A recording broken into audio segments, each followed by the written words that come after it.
হচ্ছে চাষি ভাইদের নিজস্ব অনুষ্ঠান কিষাণ বাণী।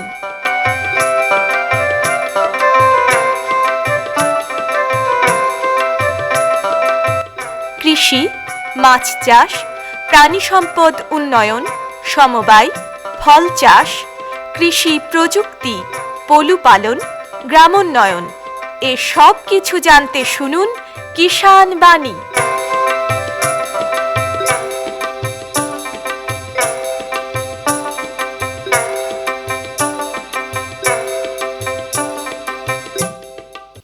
শ্রোতা বন্ধুদের অনেক অনেক প্রীতি ও শুভেচ্ছা জানিয়ে শুরু করছি ভারত সরকারের কৃষি ও কৃষক কল্যাণ মন্ত্রকের কৃষি সহযোগ ও কৃষক কল্যাণ দপ্তরের সহায়তায় অনুষ্ঠান কিষাণ বাণী। বন্ধুরা, বিশেষ করে আমরা যারা মাছ চাষের সঙ্গে যুক্ত আছি, আমরা তো মাছ চাষ করি, ছোট পুকুরে মাছ চাষ করি, বড় পুকুরে মাছ চাষ করি, বিভিন্ন বিলে মাছ চাষ করি। সবাই আমরা যে মাছ চাষ করি সেই মাছ চাষ কিন্তু বাণিজ্যিকভাবে আমরা চাষ করি এবং কিছু সেখান থেকে অর্থ উপার্জন করি। অনেকে ছোট মাছ চাষ করেন, অনেকে ডিম পোনা থেকে ধানি পোনা করে বিক্রি করেন, কিছু একটু ফিঙ্গারলিং করে বিক্রি করেন, বা কেউ একটু বড় করে 200-250 এরকম করে ওজনে মাছ কিন্তু বিক্রি করেন। কিন্তু আমরা খুব কমই কৃষক বন্ধুরা আছেন যারা একটু বড় মাছ চাষ করেন, খুব কম।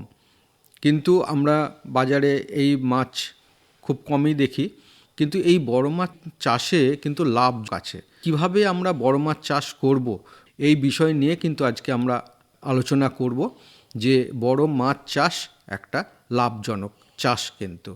আর এই বিষয়ে আলোচনার জন্য আমরা পেয়েছি জেলার মৎস্য দপ্তরের বেলডাঙ্গা 1 নম্বর ব্লকের ফিশারি এক্সটেনশন অফিসার বা মৎস্য সম্প্রসারণ আধিকারিক সুদীপ্ত সরকারকে। সুদীপ্তবাবু, আপনাকে আকাশবাণী মুর্শিদাবাদের পক্ষ থেকে নমস্কার। নমস্কার। হ্যাঁ, যে কথা বলছিলাম যে বড় মাছ চাষ, তো আমরা তো ছোট মাছ চাষের কথা শুনি, বড় মাছ চাষের কথা খুব কম শুনি। তো বড় মাছ চাষ আমরা কেন করব? প্রথমেই বলি, যেটা হচ্ছে আমাদের রাজ্য পশ্চিমবঙ্গ গোটা ভারতবর্ষের মধ্যে মাছ উৎপাদনে কিন্তু দ্বিতীয় স্থানে রয়েছেন এবং মাছের ডিম উৎপাদনে প্রথম স্থানে রয়েছি। কিন্তু এই মাছ উৎপাদনে দ্বিতীয় স্থান হলে পরেও আমাদের রাজ্যে যে মাছের চাহিদা, মানুষের মাছের চাহিদা, সেই চাহিদা পূরণ করতে আমরা কিন্তু এখনও পারি না। সেটার ক্ষেত্রে বড় মাছ চাষের ক্ষেত্রে মূলত আমরা বড় মাছটা বাইরে থেকে আমদানি করি, মূলত অন্ধ্রপ্রদেশ, তেলেঙ্গানা এইসব রাজ্য থেকে, বাইরের মাছের বড় সাইজের মাছ। আর আমাদের এখানে চারাপোনা বা চারাপোনার থেকে অ্যাডভান্স ফিঙ্গারলিং এই সাইজের মাছটা বেশি প্রোডাকশন হয় এবং ডিমের প্রোডাকশনটা আমাদের এখানে সব থেকে বেশি হয়। তো এই জন্য ধীরে ধীরে আমাদের রাজ্যে এই বড় মাছের চাষের দিক থেকে কিন্তু আমাদের চাষি ভাইয়েরা কিন্তু এগোচ্ছে। কারণ ওনারা যারা করেছেন একবার বড় মাছ চাষ, যাদের বড় পুকুর রয়েছে, বড় পুকুর বলতে এখানে প্রায় 3 বিঘা বা তার উপরের পুকুরের কথা বলা হচ্ছে, জলা, সেই জলা যাদের রয়েছে, বিভিন্ন জলা রয়েছে এখানে, প্রচুর পরিমাণে এই জলা আছে আমাদের পশ্চিমবঙ্গে। সেই জলাগুলোতে যে একবার বড় মাছ চাষ করেছেন সে কিন্তু বুঝে গেছেন যে বড় মাছ চাষের যে লাভ, সেটা চারাপোনা বা বিগত দিনে যে চাষবাস করে এসছেন মাছ চাষ, তার থেকে অনেক অংশে বেশি। এই বড় মাছ চাষের ক্ষেত্রে আমাদের কী ধরনের মাছ আমরা ছাড়তে পারি? হ্যাঁ, যেহেতু এই বড় মাছ চাষটা আমরা বড় পুকুরে করছি, মূলত 3 বিঘা বা তার উপরে, ধরুন 8 বিঘা, 10 বিঘা, 15 বিঘা পুকুরেও আমরা এই মাছ চাষ করছি। এবার আমাদের উদ্দেশ্যটা কি, তার উপর ভিত্তি করেই আমাদের মাছটা ছাড়তে হবে। আমাদের যদি উদ্দেশ্য হয়, ধরে নিই কাতলা মাছ, মূলত পোনা জাতীয় বা কার্প জাতীয় মাছকেই আমরা এখানে বড় মাছ চাষের জন্য ধরা হয়। এটাকে অনেক সময় আমরা আমাদের ভাষাতে বলে থাকি কার্প ফ্যাটেনিং। কার্প ফ্যাটেনিং কথাটা এই ভাষাতেই বলা হয় যে মাছকে বড় মাছ উৎপাদনের ক্ষেত্রে। সেই ক্ষেত্রে রুই, কাতলা, মৃগেল, এই কাতলা মাছের সাইজ যদি আমরা 4 কেজি বা 5 কেজি সাইজের মাছ করতে চাই, এবং রুই মাছ যদি 2.5 কেজি থেকে 3 কেজি সাইজের করতে চাই, এবং মৃগেল মাছ 1 কেজি থেকে 1.5 কেজি সাইজের করতে চাই, তাহলে আমাদের কি করতে হবে, আমাদের 3 বিঘা বা তার উপরে যে পুকুরগুলো রয়েছে সেইখানে চারাপোনার যে ছাড়বো, সেই চারাপোনাটাও কিন্তু আমাকে বড় ছাড়তে হবে, একটু বড় ছাড়তে। হ্যাঁ, একটু বড় ছাড়তে হবে। যেরকম কাতলা মাছের ক্ষেত্রে যদি আমরা 3 থেকে 4 কেজি বা 5 কেজি সাইজের মাছ করতে চাই, সেই ক্ষেত্রে আমাকে 450 থেকে 500 গ্রাম বা 600 গ্রামের মাছ চারাপোনা ছাড়তে কিন্তু হবে। ছাড়তে আচ্ছা, হবে। আমরা কিন্তু ছোট মাছ ছাড়লে এত বড় মাছ আমি কিন্তু সঠিক সময়ে মানে 1 বছর বা 1.5 বছরের মধ্যে করতে পারবো না। সেই রকম রুই মাছের ক্ষেত্রেও আমরা যদি 2.5 কেজি থেকে 3 কেজি করতে চাই, সেই ক্ষেত্রে রুই মাছের ক্ষেত্রেও আমরা কিন্তু 350 থেকে 400 গ্রাম ওয়েটের মাছ কিন্তু আমাকে ছাড়তে হবে। আমাদের মৃগেল মাছের ক্ষেত্রে যদি 1 কিলো থেকে 1.5 কিলো করতে হয়, তাহলে 200 থেকে 250 গ্রাম সাইজের মৃগেল মাছ কিন্তু আমাকে ছাড়তে হবে। এবার এই যে সাইজটা যেহেতু বড় সাইজের ছাড়ছি, সেহেতু আমাদেরকে সংখ্যায় অনেক কম দিতে হবে। আচ্ছা। যেরকম আমরা ধরে রাখি যেটা হচ্ছে প্রোডাকশানের ক্ষেত্রে আমরা ধরি যেটা হচ্ছে বৈজ্ঞানিক পদ্ধতিতে যদি কেউ প্রোডাকশান করে মাছের, সেই ক্ষেত্রে ডেসিমেলে আমরা হাইস্ট 40 থেকে 50 কেজি পর্যন্ত প্রোডাকশান করতে পারি। মানে হচ্ছে আমরা যদি বড় মাছ চাষের ক্ষেত্রে 40 থেকে 50 কেজি প্রোডাকশান, সেইখানে আমরা যদি ছোটো মাছ চাষ করি সেটা 25 থেকে 30 কিলোর বেশি কিন্তু আমরা প্রোডাকশান করতে পারি না। কিন্তু আমরা যদি বড় মাছ চাষ করি তাহলে 50 কেজি পর্যন্ত প্রোডাকশান করতে পারি ডেসিমেলে। এটা কি ডেসিমেলে? 1 ডেসিমেলে কিন্তু অত পর্যন্ত প্রোডাকশন করতে পারি। তার মানে আমাদের যদি বিঘাতে ধরা হয় তাহলে সেটা 12 থেকে 15 কুইন্টাল পর্যন্ত মাছ আমরা কিন্তু আবাদ করতে পারি। আচ্ছা, সেটা তো আমাদের প্রায় 1.5 বছরের মধ্যে আমরা পেয়ে হ্যাঁ যাবো হ্যাঁ, না? 1 থেকে 1.5 বছর, 1 থেকে 1.5 বছর বছরের ম্যাক্সিমাম মধ্যে। লাগবে। এবার তারপরেও এটা হচ্ছে পরিচর্যা যদি আরও ঠিক মতো করি, অনেক টেকনোলজি রয়েছে বা বৈজ্ঞানিক পদ্ধতি রয়েছে যেটাতে আমরা 1 বছরের মধ্যেও এই গ্রোথটা কিন্তু অ্যাচিভ করতে পারি। যেরকম আমাদের রাজ্যে ময়না বলে একটা অঞ্চল রয়েছে, আপনারা জানেন ময়নার মাছ আছে, তারপরে কিছু ভেরিতে মাছ হয়, প্লাস আমাদের নর্থ বেঙ্গলেও তো দক্ষিণ দিনাজপুর জেলাতে হিলি বা এই সাইডের যে অঞ্চলগুলো, এইখানে কিন্তু বড় মাছ চাষ এই পদ্ধতিতেই কিন্তু এই কার্প ফ্যাটেনিং করা হচ্ছে। তারাও কিন্তু বড় মাছ তৈরি করছে, মানে এই কাতলা মাছ 3 কিলো 4 কিলো ওয়েটের কাতলা মাছ, আর রুই মাছের ক্ষেত্রে 2-2.5 কিলো সাইজের রুই মাছ। তো এই মাছটা আমরা করতে পারবো। এই মাছ চাষ করতে গেলে পুকুরের তো একটা পরিচর্যার প্রয়োজন আছে, তো কিভাবে পুকুরটার আমরা পরিচর্যা করব? বড় মাছ চাষের ক্ষেত্রে পুকুরের পরিচর্যা শুরু করতে হবে শীত যখন শেষ হবে, মানে আমাদের চৈত্র মাস যখন শুরু হবে, চৈত্র মাসের থেকেই কিন্তু আমাদের পুকুরের পরিচর্যা শুরু করতে হবে। পুকুরের পরিচর্যা বলতে আমরা যেহেতু বড় পুকুরে আমাদের যেইভাবে পরিচর্যা করতে হয়, যে মহুয়া দিয়ে প্রথমে আগাছা মাছ বা পুরাতন মাছকে মেরে ফেলা, তারপরে হচ্ছে নিচে যে মাটি আছে মাটিকে পরিশোধন করার জন্য আমরা যদি সেই মাটিটাকে শুকিয়ে নিয়ে ট্রাক্টর চালিয়ে সেখানে যদি চুন প্রয়োগ করি, তার সাথে সাথে মহুয়া খোল প্রয়োগ করলাম, তার সাথে সাথে অর্গানিক সার হিসাবে আমরা গোবর সার দিতে পারি, ঠিক আছে। আর ইনঅর্গানিক সার বা রাসায়নিক সার আমরা সাধারণত বড় পুকুরে ব্যবহার করতে না করি, ছোট পুকুরের ক্ষেত্রে ব্যবহার করতে বলি। তবে সেটা যদি জল ঢোকানোর পর বৈশাখ মাসের দিকে যদি আমরা দেখি যে পুকুরের যে প্রাকৃতিক খাদ্যের পরিমাণ যদি কম হয়, সেই ক্ষেত্রে আমরা সিঙ্গেল সুপার ফসফেট এবং ইউরিয়া ব্যবহার করতে বলি নির্দিষ্ট মাত্রায় চাষি ভাইদের। তার ফলে কি জলের যে প্রাকৃতিক খাদ্যের পরিমাণ, সেই প্রাকৃতিক খাদ্যের পরিমাণ যথেষ্ট পরিমাণে থাকে। এবং আমাদের বড় মাছ চাষ করতে গেলে প্রাকৃতিক খাদ্যের সাথে সাথে আমাদের কিন্তু সুষম খাদ্য বাইরে থেকে কিনে অবশ্যই দিতে হবে, নাহলে আমি এই কম সময়ে আমি এত বড় মাছ তৈরি করতে পারবো না। আর আমরা যেহেতু বড় সাইজের মাছ ছাড়ছি, সেহেতু এর যে গ্রোথ রেট বা এফসিআর রেট সেটা কিন্তু অনেক বেশি থাকে এই মাছের। মানে আমি যদি ছোট সাইজের মাছ ছাড়ি, একদম চারাপোনা ছাড়ি, তার যে গ্রোথ রেট, আমি যদি 400 বা 500 গ্রামের সাইজের মাছ ছাড়ি, তার যে গ্রোথ রেট সে অনেকটাই বেশি। এই জন্য কিন্তু আমরা খুব কম সময়ে বড় মাছ তৈরি করতে পারি। তো খাবার হিসেবে তো আমরা তো একটা প্রাকৃতিক খাবার পাচ্ছি পুকুর থেকে, আবার এছাড়াও সুষম খাবার দিতে হচ্ছে। আর বাড়িতে তৈরি খাবার কি কিছু দেয়া যেতে পারে? একদমই বাড়িতে খাবার তৈরি দেওয়া যেতে পারে। বাড়িতে খাবার তৈরির মধ্যে আমাকে মাথায় রাখতে হবে, খাবারের মধ্যে মূলত প্রোটিনের শতাংশটা আমাকে ঠিক রাখতে হবে। মাছের খাদ্যর জন্য প্রোটিনের শতাংশ, যেরকম আমরা বাজার থেকে যে খাবার কিনি, সেই ক্ষেত্রে এই কার্প ফ্যাটেনিংয়ের ক্ষেত্রে আমাদের প্রোটিনের পরিমাণ 30% প্রোটিন যাতে খাবারের থাকে, মানে 100 গ্রাম যদি খাবার হয় সেখানে 30 গ্রাম খাবার প্রোটিন হিসাবে আমাকে সংযুক্ত করতে হবে। সাধারণত খুব বড় পুকুর হলে সেই ক্ষেত্রে আমাদের চাষি ভাইয়েরা জানেন, যেটা হচ্ছে আমরা খোল, যেগুলো খোল রয়েছে, বাদাম খোল, তারপরে হচ্ছে ভুট্টা গুঁড়ো, তারপর হচ্ছে এইগুলোকে আমরা প্রোটিনের সোর্স হিসাবে ব্যবহার করতে পারি। সয়াবিন খোল ব্যবহার করতে পারি, ঠিক আছে। এর সাথে সাথে আমরা হচ্ছে ওই যেটা ড্রাই ফিশ, মানে শুকনো মাছ, এই ড্রাই ফিশকেও আমরা প্রোটিনের সোর্স হিসাবে ব্যবহার করি। তার সাথে কিছু ময়দা, আটা, যেগুলো হচ্ছে কার্বোহাইড্রেটের সোর্স, সেইগুলোকে বাইন্ডিং করে আমরা তার সাথে কিছু ভিটামিন মিনারেলস দিয়ে সেই খাবারটা রেগুলার প্রতিদিন দুবেলা করে অ্যাকচুয়ালি মাছকে খাওয়ানো দরকার এই কার্ব ফ্যাটিংয়ের জন্য। সময়টা মূলত মাছ চাষের ক্ষেত্রে সকালে এবং বিকালে সূর্য যখন থাকবে সেই সময়টাই নির্দিষ্ট একটা জায়গা বা 2-3টে জায়গাতে, বড় পুকুর হলে তার 2-3টে জায়গাতে নির্দিষ্ট জায়গাতেই কিন্তু আমাদের খাবারটা মাছকে দিতে হবে। তার ফলে কি মাছের একটা খাওয়ার অভ্যেস তৈরি হবে। একই জায়গাতে একইভাবে যদি খাবার দিই সেই অভ্যেস তৈরি হলোতে মাছের যে খাবার সেটা নষ্ট হওয়ার প্রবণতা কমবে, সেই ক্ষেত্রে লাগবে মাছের গায়ে খাবারটা। এই সময় বা শীতকালে তো ধরুন মাছের বাড়ন্ত কম থাকে আর খাবারের ইচ্ছাটাও একটু কম থাকে, তো এই সময় কি ধরনের পরিচর্যাটা করার দরকার? একদম ঠিক। এই শীতকালে যেহেতু টেম্পারেচার অনেক কমে যায়, তাই জন্য প্রত্যেকটা প্রাণীরই মেটাবলিজম রেট কমে যায়। আমরা জানি যে 10 ডিগ্রি টেম্পারেচার ডিফারেন্সে আমাদের মেটাবলিজম রেট অর্ধেক হয়ে যায়। তো মাছেরও সেম, মাছেরও কিন্তু মেটাবলিজম রেট কমে যায় এবং মাছের খাবারের প্রতি অনীহা তৈরি হয়। আমি চাষি ভাইদের বলবো যেটা হচ্ছে এই শীতকালে যদি মাছকে খাবার দিতে হয়, খাবারের পরিমাণ মেপে কম দিতে হবে। মানে আমরা যদি 3-4% বডি ওয়েট হারে যদি খাবার দিয়ে থাকি এমনি সময়, তাহলে এখানে 1-2% খাবার দেবো। এবং মূলত এখানে ভাসমান খাবার দিলে আমাদের সুবিধা হবে, কারণ ডুবন্ত খাবার দিলে আমি পরিমাপ করতে পারবো না যে মাছ কতটা পরিমাণে খেলো এবং নষ্ট হলো। শীতকালটার সময় আমরা বাইরে থেকে যে ভাসমান খাবার পাওয়া যায়, শীতকালে ভাসমান খাবারটাই আমি বলবো আমাদের মৎস্যচাষী ভাইদের প্রয়োগ করতে মাছের চাষের জন্য বা এই বড় মাছ চাষের জন্য।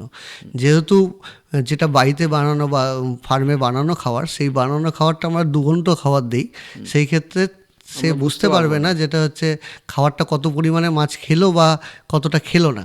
আর প্লাস যদি নাও খাই, সেই ক্ষেত্রে যেহেতু মাছ এই শীতকালে খাবারটা কম গ্রহণ করে, সেহেতু আমরা যদি ভাসমান খাবার চেক টেটে করে দিয়ে দিতে পারি, তাহলে আমরা এক্স্যাক্টলি কতটা পরিমাণে মাছ খাচ্ছে সেটাও পরিমাপ করতে পারবো এবং মাছ সাধারণত ভাসমান খাবার খেতে পছন্দ করে বেশি।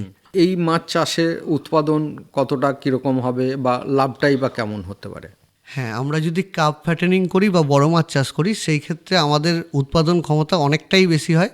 যেরকম দেখা যায় যে কার্ব ফ্যাটেনিং করলে বিঘাতে 12-15 কুইন্টাল পর্যন্ত আমরা মাছ কিন্তু উৎপাদন করতে পারি, করতে সক্ষম। বৈজ্ঞানিক পদ্ধতিতেই অবশ্যই মাছ চাষ করতে হবে এবং সেইখান থেকে যদি আপনি প্রফিট ধরেন, চাষি ভাইদের প্রফিট যদি ধরা হয়, তাহলে বিঘা প্রতি 1-1,20,000 টাকা পর্যন্ত লাভ থাকে। তার সমস্ত খরচা বাদ দিয়েও 1-1,20,000 টাকা পর্যন্ত বিঘা প্রতি লাভ কিন্তু তারা অনায়াসে পেতে পারে এই কার্ব ফ্যাটেনিংয়ের মাধ্যমে বড় মাছ চাষ করতে গিয়ে। এই মাছ চাষের ক্ষেত্রে তো একটু সময় লাগে, যেমন 1-1.5 বছর লেগে যায়। তো এই 1-1.5 বছরের মধ্যে চাষি ভাইরা কোনো লাভ্যাংশ পাচ্ছে না, কোনো কিছু টাকা পয়সাও পাচ্ছে না, সেখান থেকে রিটার্ন পাচ্ছে না।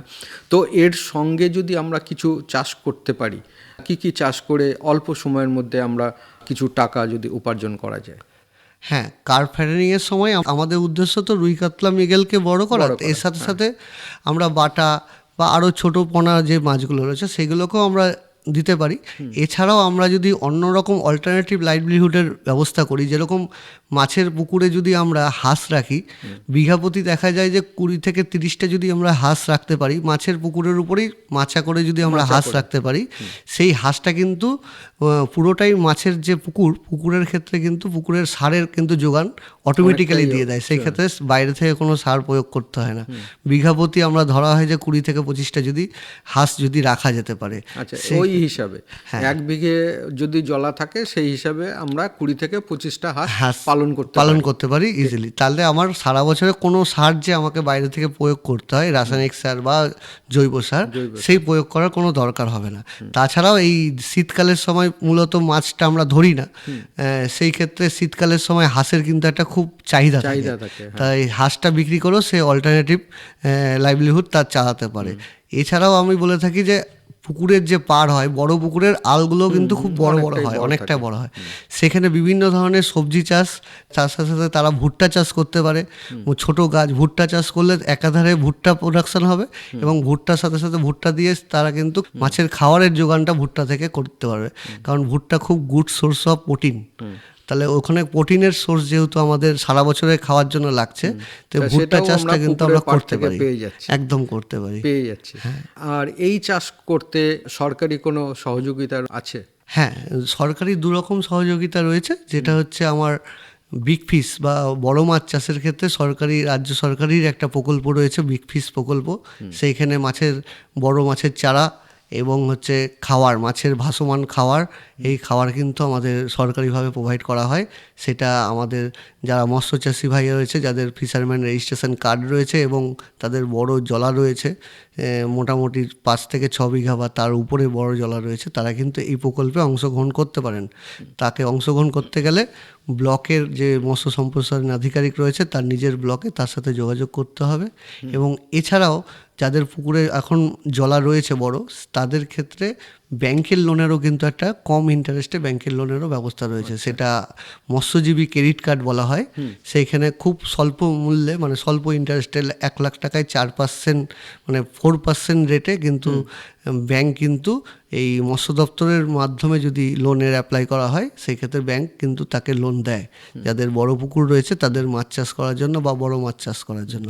এই দুটো প্রকল্প কিন্তু খুব ভালো। এর সুযোগ সুবিধা যদি নিতে হয় তাহলে ব্লকের মৎস্য সম্প্রসারণ আধিকারিকের সাথে চাষি ভাইদের যোগাযোগ করতে হবে এবং বিস্তারিতভাবে তার কাছ থেকে জানতে পারবে ব্যাপারটা। তাহলে বন্ধুরা, এতক্ষণ আমরা বড় মাছ চাষ লাভজনক এই বিষয়ে আলোচনা করলাম। আপনারা তো শুনতেই পেলেন যে ছোট মাছ চাষের থেকে বড় মাছ চাষ কতটা লাভজনক, আর এর উৎপাদন যতটা, আর এর দামটাও কিন্তু অনেকটাই বেশি। আর এই মাছ চাষের সঙ্গে সঙ্গেও আমরা অন্যান্য চাষও আমরা করতে পারি। তো এই বিষয় নিয়ে আমরা আলোচনা করলাম এবং এই আলোচনা থেকেও আমরা যেটা আরও জানতে পারলাম যে এই চাষের ক্ষেত্রে কিন্তু সরকারিও একটা সুযোগ সুবিধে রয়েছে।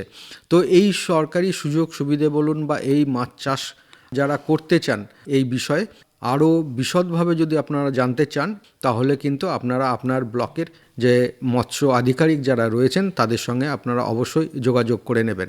আর এতক্ষণ এই বিষয়ে আলোচনার জন্য আমরা পেয়েছিলাম মৎস্য দপ্তরের ফিশারি এক্সটেনশন অফিসার সুদীপ্ত সরকারকে। সুদীপ্তবাবু, আপনাকে আমাদের তরফ থেকে এবং কৃষক বন্ধু, শ্রোতা বন্ধু প্রত্যেকের তরফ থেকে অসংখ্য ধন্যবাদ। নমস্কার। নমস্কার।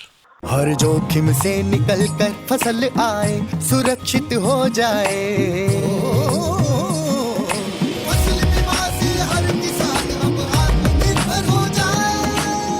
संकट के समय प्रधानमंत्री फसल बीमा योजना किसानों के लिए वरदान है। अब सूखा पड़े या बाढ़ आ जाए, कोई डर नहीं। अब ओले पड़े या कीट पतंगे फसल खा जाए, कोई फिक्र नहीं, क्योंकि हमने लिया है प्रधानमंत्री फसल बीमा। बुआई से फसल कटाई तक हर जोखिम का दावा, न्यूनतम प्रीमियम पर अधिकतम भुगतान का वादा। योजना से हर साल जुड़ रहे हैं 5 करोड़ से ज्यादा किसान। अब आपकी है बारी। नजदीकी कृषि कार्यालय, सहकारी समिति, बैंक शाखा, अधिकृत बीमा कंपनी या जन सेवा केंद्र में स्वेच्छा से करा सकते हैं पंजीकरण। फसल बीमा पोर्टल या फसल बीमा ऐप द्वारा भी कराया जा सकता है पंजीकरण। प्रधानमंत्री फसल बीमा योजना, आपकी फसलों का संपूर्ण सुरक्षा कवच। कृषि एवं किसान कल्याण मंत्रालय, भारत सरकार। পরবর্তী প্রসঙ্গে যাওয়ার আগে এখন শুনব লোকগীতি শিল্পী স্বপন বসু।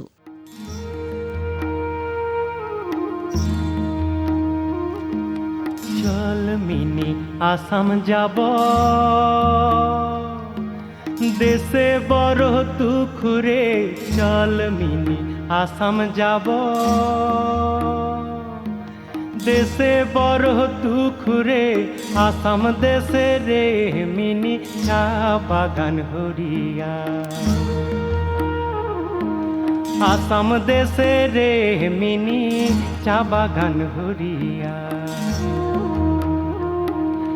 চল মিনি আসাম যাব।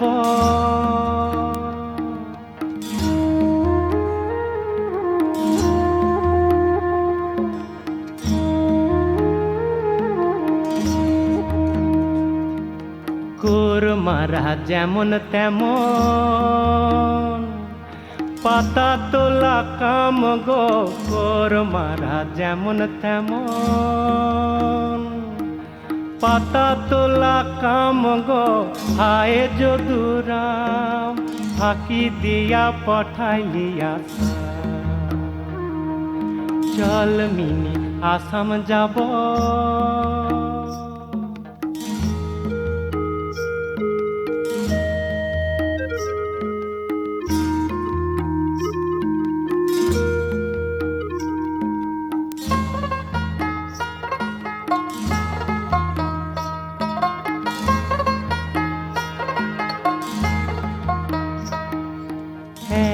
পয়সার পুঁটি মাছ, কায়াগুলার তেল গো 1 পয়সার পুঁটি মাছ, কায়াগুলার তেল গো মিনির বাপে মাঙ্গে যদি আরই দিব ঝোল গো, মিনির বাপে মাঙ্গে যদি আরই দিব ঝোল গো। চল মিনি আসাম যাব,